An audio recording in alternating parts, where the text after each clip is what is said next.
নমস্কার, কেমন আছেন আপনারা? আশা করি প্রত্যেকেই ভালো আছেন এবং আপনারা প্রত্যেকে জানতে চেয়েছেন, কমেন্ট সেকশন ভরিয়ে দিয়েছেন যে সম্রাটদা দারিদ্র যোগ, ছন্ন ছাড়া যোগ। দাদা, আমাদের দারিদ্র যোগ লেগে রয়েছে, আমাদের ছন্ন ছাড়া যোগ লেগে রয়েছে, এই নিয়ে আপনারা কিছু বলুন। আমরা তো দারিদ্রতার একদম চরম সীমায় পৌঁছে গেছি। আমরা আমাদের ছন্ন ছাড়া যোগে আমাদের সব স্ক্যাটার্ড হয়ে গেছে। আমাদের কারোর সাথে কোনো সদ্ভাব নেই, কোনোভাবেই জীবনকে যেন আয়ত্ত করে উঠতে পারছি না, কোনোভাবে জীবনে যেন কোনো সঠিক দিক আমরা খুঁজে পাচ্ছি না। আমরা হাঁটছি ঠিকই, কিন্তু হাঁটতে হাঁটতে আবারও পড়ে যাচ্ছি, আমরা দৌড়চ্ছি আবারও পড়ে যাচ্ছি। কেন? আমরা অনেক জ্যোতিষী দেখিয়েছি, তারা হয়তো বলছেন যে দারিদ্র যোগ বা ছন্ন ছাড়া যোগ লেগেছে। আজকে আপনারাও থাম্বনেল দেখে অবশ্য বুঝে গেছেন যে আজকে আমাদের আলোচনা কী নিয়ে, দারিদ্র যোগ আর ছন্ন ছাড়া যোগ নিয়ে। কিন্তু এই দারিদ্র যোগ আর ছন্ন ছাড়া যোগ হয় কখন, সেটা সবার আগে জানতে হবে। প্রথম কথা হচ্ছে যে আপনারা অনেকে আমাকে এসে বলেন যে দাদা, মঙ্গল শুক্র এক ঘরে আমার দারিদ্র যোগ। এই কথাটা কিন্তু খুব ভুল। মঙ্গল আর শুক্রের সাথে কিন্তু কোনো দারিদ্র যোগ লাগে না। আপনারা অনেকে বলেন বৃহস্পতি আর শুক্র যদি এক ঘরে থাকে তাহলে এটাকে দারিদ্র যোগ। না, বৃহস্পতির সাথে শুক্র বসে থাকলেও সেখানে দারিদ্র যোগ লাগবে না। হ্যাঁ, বৃহস্পতির সাথে শুক্র যদি থাকে সেখানে অধিগুরু যোগ তৈরি হতে পারে। কেন অধিগুরু যোগ? যেখানে অধিক গুরু স্থান পেয়েছে। কেন অধিক গুরু? অর্থাৎ বৃহস্পতি যে নাকি দেবগুরু আর শুক্র যে নাকি দৈত্যগুরু, দুই গুরু যখন কোনো একটি ঘরে যখন একসাথে বসে থাকে, তার মানে আমরা তখন বুঝতে পারি যে একটা অধিগুরু যোগ তৈরি হয়েছে। কেন? দুই গুরু এক জায়গায়, অর্থাৎ কলেজের প্রিন্সিপাল আর হয়তো আমাদের স্কুলের হেডমাস্টার মশাই দুজনই এক জায়গায় রয়েছে। তো এটাকে ছন্ন ছাড়া বা দারিদ্র যোগ বলে না। দারিদ্র যোগ বা ছন্ন ছাড়া যোগ কোন জায়গায় তৈরি হতে পারে? দেখুন, আজকে আমাদের আলোর দেবতাকে, আজকে আমরা যদি আলোর প্ল্যানেটটাকে আমরা যদি আমাদের জন্মছক দেখি বা আমরা যদি আমাদের সেলেস্টিয়াল পার্টে তাকাই, জাগতিক দিকে যদি আমরা তাকাই, তাহলে দেখব রবি হচ্ছে আমাদের আলোর কারক গ্রহ। আমরা যদি মাইথোলজিকে আমরা যদি ঘাঁটি বা আমরা যদি আরেকটু পড়াশুনো করি, আমরা যদি একটু জ্ঞান নিয়ে, তাহলে আমরা দেখতে পাবো যে অন্ধকার জগতের গুরু হয়ে গেলেন কিন্তু শুক্রাচার্য, অর্থাৎ শুক্র। কেন? তিনি দৈত্যদের তিনি পঠন পাঠন করাতেন, দৈত্যদের তিনি অস্ত্রশস্ত্র শিক্ষা দিতেন এবং তার সাথে তিনি তাদেরকে কিভাবে তিনি বাঁচিয়ে তুলবেন, অর্থাৎ দৈত্যলোক মানে যারা দেবের ওরি, দেবতার যারা শত্রু। দেব মানে আমার আলো আর দৈত্য মানে হচ্ছে অন্ধকার। তো আমরা দৈত্যদের অন্ধকার বলি। সেই অন্ধকার জগতের যিনি লর্ড বা অন্ধকার জগতের যিনি গুরু, সেই গুরুকে, সেই গুরু হলেন শুক্রাচার্য। তার মানে আজকে আলোর দেবতা আমরা বললাম রবি আর অন্ধকারের দেবতা আমরা বললাম শুক্র। আমরা অনেক সময় দেখি জন্মছকে রবি আর শুক্র কানেক্টেড। রবি আর শুক্র যদি কানেক্টেড থাকে, সেই জন্মছকে, যেই জন্মছকে রবি আর শুক্র কানেক্টেড রয়েছে, আমরা সেই জন্মছক খুলে যদি দেখি তারা একটা সার্টেন ডিগ্রির মধ্যে রয়েছে, তাহলে আমরা দেখি দারিদ্র ছন্ন ছাড়া যোগ তৈরি হচ্ছে। এবং আলো আর অন্ধকারের দেবতা যখন একত্রিত থাকবে এবং তারা যদি একটা সার্টেন ডিগ্রির মধ্যে থাকে, তবেই আমাদের জন্মছকে দারিদ্র বা ছন্ন ছাড়া যোগ তৈরি হবে। এই টার্মটা কি? টার্মটা দারিদ্র যোগ। দারিদ্রতা মানে হচ্ছে আমার টাকা পয়সা নেই বা আমরা ভিখিরি হয়ে যাব, এরকম একটা জায়গা না। আমাদের কিন্তু রবি আর শুক্র যদি আমাদের কম্বাস থাকে, আমাদের জন্মছকে কোনো একটা ভাবের মধ্যে যদি গিয়ে সে পড়ে থাকে এবং আমরা যদি জন্মছক খুলে দেখি সে কোনো একটি ঘরে রবি আর শুক্র যোগ এবং তারা একটা সার্টেন ডিগ্রির মধ্যে পড়ে রয়েছে, আমরা তখন একটু আঁতকে উঠি। কেন? তার কারণ আপনি হয়তো জীবনে প্রচুর সুখ পেলেন, আপনি হয়তো জীবনে সুখ না, আপনি হয়তো জীবনে অনেক অর্থ পেলেন, কিন্তু দেখা যাচ্ছে আপনি জীবনে সুখটা পেলেন না। কেন? আপনার প্রচুর টাকা রয়েছে, কিন্তু দেখা যাচ্ছে আপনি যখন রাত্রিবেলা ঘুমোচ্ছেন, আপনার পাশে এক বস্তা দুঃখ নিয়ে আপনি ঘুমোচ্ছেন। আজকে রবি আর শুক্র যখন এক জায়গায় কম্বাস্ট হয়, এখানে দারিদ্র ছন্ন ছাড়া যোগ তৈরি হয়। এবং এই টার্মটার সাথে কিন্তু দারিদ্রতা মানে কিন্তু একেবারে শেষ হয়ে যাওয়া তা নয়, অর্থের ভিখিরি হয়ে যাওয়া তা নয়, অর্থাৎ একটা ল্যাকনেস। আমাদের কি তৈরি হয়? একটা lackness in any sector in our life. অর্থাৎ আমার পঞ্চমভাবে রবি শুক্র তৈরি হয়েছে, তার মানে আমার হয়তো পড়াশোনাটা মাঝপথে গিয়ে থেমে যেতে পারে। আমার দ্বিতীয়ভাবে রবি শুক্র তৈরি হয়েছে, তার মানে আমার অর্থের জায়গায় আমি অনেক চেষ্টা করব, বাট আমি হয়তো অর্থ ভালো করে রোজগার করতে পারবো না। কেন? আমার রবি শুক্র দ্বিতীয়ভাবে গিয়ে একটা আলো অন্ধকারের লড়াই খেলছে। আজকে যদি তৃতীয়ভাবে রবি শুক্র থাকে, আমি দেখবো যে কারোর সাথে আমাদের সম্পর্ক তৈরি হচ্ছে, বাট সেই সম্পর্ক বেশি দিন টিকছে না। রবি শুক্র চতুর্থভাবে, তার মানে আমার বাড়িগত জায়গায়, ডোমেস্টিক জায়গায় হ্যাপিনেস কমে যাচ্ছে, মায়ের শরীর স্বাস্থ্য নিয়ে সমস্যা আসছে, আমার সফলতায় সমস্যা আসছে।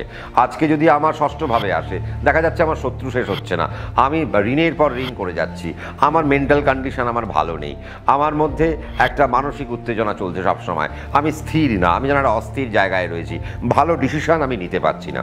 আজকে সপ্তমভাবে যদি রবি শুক্র তৈরি হয়, অনেক সময় আমরা দেখেছি আমাদের যে জীবনসঙ্গী সেই জীবনসঙ্গীর একটা সমস্যা, বা হঠাৎ করে তার আমরা দেখেছি একটি ছেলে বিয়ে করার পর তার লগ্নের সপ্তমে হয়তো রবি শুক্র পড়ে রয়েছে, অকালেই তার হয়তো তার স্ত্রী চলে গেলেন, বা একটি মেয়ের হয়তো জন্মছকে সপ্তমে পড়ে রয়েছে, অকালেই তার হয়তো হাজব্যান্ডকে তাকে হয়তো হারাতে হলো। তার মানে রবি শুক্র এইরকম একটা জায়গা দিচ্ছে। আজকে যদি আমরা পঞ্চমে রবি শুক্র আমরা দেখতে পাই, তাহলে আমরা দেখতে পাবো যে সন্তানের জায়গায় একটা মারক একটা জায়গা আসছে, সন্তানকে নিয়ে আমরা অনেক চিন্তা ভাবনার মধ্যে পড়ে যাই। আজকে রবি শুক্র যদি অষ্টমে থাকে, আমরা অর্থ রোজগার করলাম, সমস্ত কিছু করলাম, কিন্তু ইনভেস্টমেন্ট কোনো রকমভাবেই প্ল্যান করতে পারছি না, কোনোভাবেই আমরা সম্পত্তি অ্যাকোয়ার করতে পারছি না, সম্পত্তি বৃদ্ধি করতে পারছি না, এবং বড় বড় রোগের মধ্যে পড়ে যাচ্ছি। আজকে যদি নবমে হয়, তার মানে পিতার জায়গায় সমস্যা তৈরি হচ্ছে, আমার ধর্মের জায়গায় সমস্যা হচ্ছে, আমার বারংবার ভাগ্যহানি হচ্ছে, আমার বরাত জোর কমে যাচ্ছে। আজকে যদি দশমে হয়, তো দেখা যাচ্ছে যে আমরা কর্ম তো করছি, কিন্তু কর্মে আমার কোনো রেকগনিশন নেই, কর্মে আমার কোনো উন্নতি নেই, কর্মের জায়গায় আমার কোনো নাম ডাক যশ খ্যাতি প্রভাব প্রতিপত্তি আমি পাচ্ছি না। একাদশে যদি রবি শুক্র থাকে, তো দেখতে পাচ্ছি যে আমরা কর্ম করছি, সবই করছি, কিন্তু আমার 100 টাকা রোজগার করার কথা, কিন্তু আমি সেখানে 50 টাকা রোজগার করে থেমে যাচ্ছি, বাকি 50 টাকা আমার জীবন থেকে মাইনাস হয়ে যাচ্ছে। আমি কর্ম করছি একই টাইম, কিন্তু আমি অর্থ পাচ্ছি খুব কম। আজকে যদি দ্বাদশে যদি আজকে রবি শুক্র থাকে, আমরা স্পিরিচুয়ালি ইনক্লাইন্ড হতে পারছি না, বা আমাদের মধ্যে একটা সভ্য জীবন যাপন করার যে নেশা সেটা হয়তো হারিয়ে যাচ্ছে। আমরা অনেক বাচ্চা ছেলেমেয়ের মধ্যে দেখি যে রবি শুক্র দ্বাদশে পড়ে রয়েছে, সে হয়তো তার মায়ের কথা শোনে না, বাবার কথা শোনে না, প্রচণ্ড চঞ্চল, এবং তার মুখের ভাষা প্রচণ্ড নেগেটিভ।